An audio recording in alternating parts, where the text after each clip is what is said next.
Okay, great. Good evening, Alexander. Thank you for your time and for sharing your findings with our audience. Thanks for First having me of on. all, let me start. What does it mean for you, being the very first teenager who been sanctioned by Vladimir Putin because of your significant investigative work? Yeah, I mean, it's really unprecedented. So I'm the first high schooler ever to be sanctioned by an authoritarian regime for exposing corruption. And it's clear that my work has touched a nerve. So my work has been focused on exposing how Russia is using cryptocurrency to launder their funds. And how did you find out that you've been sanctioned? Give us a very first impression of you. Okay, so it's a very funny story. So I'm still in high school. I was sat at the back of my economics class, and I opened up my laptop and I saw a Reuters headline, stating that I was sanctioned. So it's like a big juxtaposition to be in a high school classroom and seeing you're sanctioned by a authoritarian regime. But it's really empowered me and emboldened me to go further because it's clear that they don't want me exposing what I've exposed. Mhm.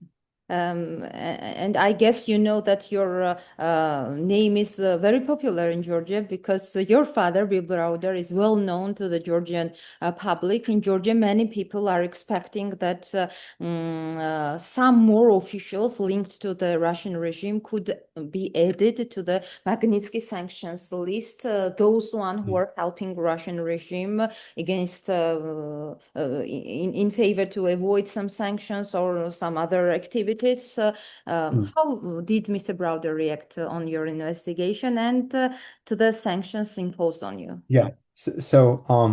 This is his words, not mine. He's a dinosaur w within this new world of cryptocurrency. And so I've always been inspired by people doing such great things, whether that's my father or human rights of activists or people trying to bring justice for those who don't have voices. And so I've always felt that maybe I should do something to try and contribute.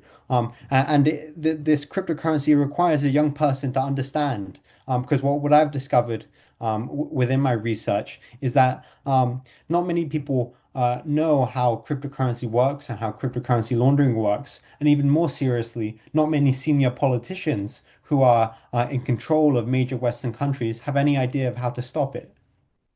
And could you explain the main findings of your investigation for our audience?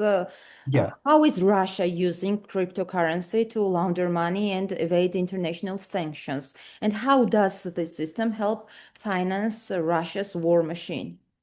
Yeah, so ever since the war broke out in Ukraine, or even maybe much before that, uh, Russia has been under heavy financial sanctions in the traditional financial sphere. And so, since it's gotten cut off from the financial system, it's needed loopholes to be able to continue to transact and evade sanctions. And cryptocurrency has become a safe haven for it. I created the largest open source database of cryptocurrency money laundering. And what I discovered is that Russia is heavily utilizing cryptocurrency to launder their funds. A half of all illicit exchanges, which are services which allow crypto transactions, are based in Russia. And more significantly, uh, Russia has gone so far as to create their own stablecoin for sanctions evasion. So for your audience who may not know what a stablecoin is, this is a cryptocurrency which is backed to some real value, like the dollar or gold. And in this case, the stablecoin called A785 is backed by the ruble. It was set up in January 2025 by a convicted Moldovan fraudster who sanctioned here in the West, and a Russian state bank called PSB, which is the main military bank for Russia. And so it's become one of the main tools for sanctions evasion. And in 2025 alone, it processed upwards of $100 billion in cumulative volume. And so I've set out to try and take it down. And what I discovered is that there are enablers across many different countries which are allowing it to continue to function. And this includes in Georgia. And so specifically, there's many illicit exchanges, cryptocurrency exchanges, which are registered in these countries, which allow it to um, continue to be converted into cash and vice versa, the stable coin by criminals. And also, m more shockingly, it's become a system of corruption. So there's been reports that the mastermind behind this scheme gifted the Kyrgyz president a luxury jet. So it's clear there's a lot of corruption going on, and I've been trying to take it down. Yeah, and how UK government react on this investigation? As we know, soon after your investigation, new package of sanction has been released by EU government, where we find out three companies registered in Georgia since 2022 and 2023 were involved in money laundering crypto network. How do you think? Why did Georgia become an attractive environment for this type of criminal activity? And what does this shadow scheme speak about the country and its authorities? Yeah, so I think yeah, first of all, uh, Georgia is geographically and commercially close to Russia. It has an open and loose business registration environment, meaning any company can be created quickly and cheaply. And it's also tried to position itself as a crypto-friendly jurisdiction. But what's really happened is that it's become a hotbed for some of these schemes. And so when you have this massive war in Ukraine being financed through cryptocurrency, Georgia shouldn't be allowed to be a loophole for Russia to continue their laundering activities. And I think we really need much more financial pressure because of this. And so 2 months ago, on the back of my work, 26 senior MPs and lords in the UK wrote to the UK Foreign Secretary urging sanctions on many of these officials, which are allowing it to continue to function. And as you mentioned, 3 weeks ago, they did respond by sanctioning many of the enablers. And so it's really a test for Georgia and these other countries, whether they want to continue aiding Russia or they want access to the Western financial systems. And it might be a specific question, but in your report, you estimate that illicit cryptocurrency activity make up about 1/3 of North Korea's government revenue. Is it possible to conduct similar analysis for Georgia to assess whether illicit financial flows contribute to the financial or political stability of the current pro-Russian government? Yeah, so I think it would be, and due to um, m many cryptocurrencies being on what's known as a blockchain, which is something which is open source and can be tracked by anyone, it makes it very easy for anyone to try and look at this. And I think it definitely should be done because it's not just in Georgia, it's also in Kyrgyzstan and many of these other significant enabling countries. And what's more, another issue I've discovered is that there's been lots of political interference campaigns using cryptocurrency, whether that's in Georgia or other countries. So, for example, in the recent Moldova elections, Russia sent $100 million in cryptocurrency to pro-Russian political parties. And so, when you do have parties which are very close with Russia, there's often chances that they are funded through cryptocurrency. And I read your written evidence to the UK Parliament. You argued that in Kazakhstan's case, UK government should sanction the authorities as well as central bank. What about Georgia? Could the Georgian authorities have prevented these activities to stop them earlier? And are they responsible for these schemes working here for 3 or 4 years?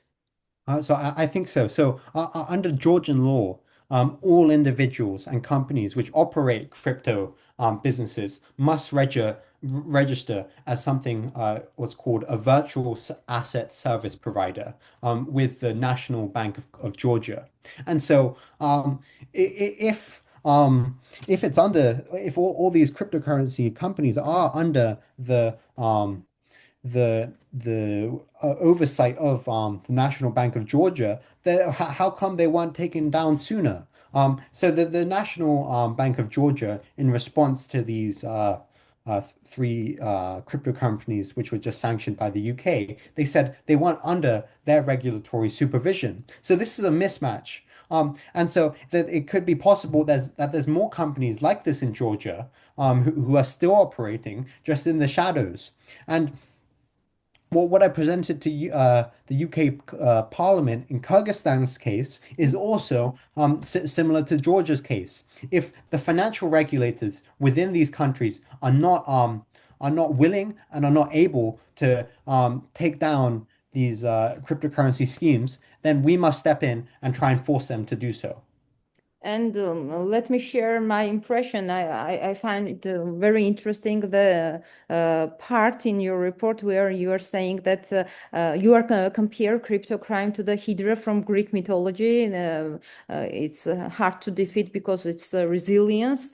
Should we also look at the political geography of financial crime the same way? Could individual countries be seen as a renewal heads of Hydra? And if so, should Western government pay closer attention to financial flows through Georgia, where observers are saying that the country is controlled by pro-Russian oligarch?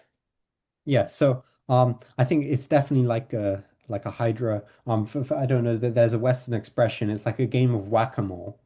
So you take down one scheme and then five more come out. And so in some cases, these countries are more enablers than the actual instigators of the crypto crimes, but they serve a key function. They allow these companies to register there, to operate there, and be under the assumption that they're either Georgian or they're Kyrgyzstani. And so it's certainly important to look at the cryptocurrency exchanges in Georgia and where it's becoming an important hub for illicit activity. And so I think there definitely needs to be more focus on this. And so I'm glad that my work is having an effect. Thank you very much again. And what about your future plans? What comes next? I assume you are not planning to stop here. Yes, so my work is just beginning. I'm currently advising the EU and UK on sanctions policy related to cryptocurrency and also more generally legislation to protect victims and stop bad actors within Russia and also Iran, North Korea, and these other countries. Because as I was mentioning before, there's really a lack of information within this space. And when you have the Russians who are moving billions of dollars through cryptocurrency and these others, it's really there's an inequality of arms. So I'm trying to fix that. Wish you success in this stuff. And if I didn't touch something important, is there anything you would like to add to this interview? Um, Maybe some suggestion to investigative groups in Georgia, civil society, or yeah. someone who works on to find out what the government Yeah. is doing.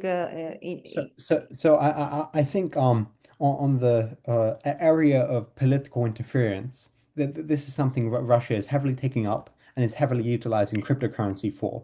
So I'm moving back to the Moldovan elections. They actually set up their own networks on Telegram to pay individuals within Georgia in cryptocurrency to vote for pro-Russian political parties. And so, when you're seeing it within the politics in Georgia, this can be definitely something you can track. Another major issue is that Russia is financing terrorist attacks through cryptocurrency.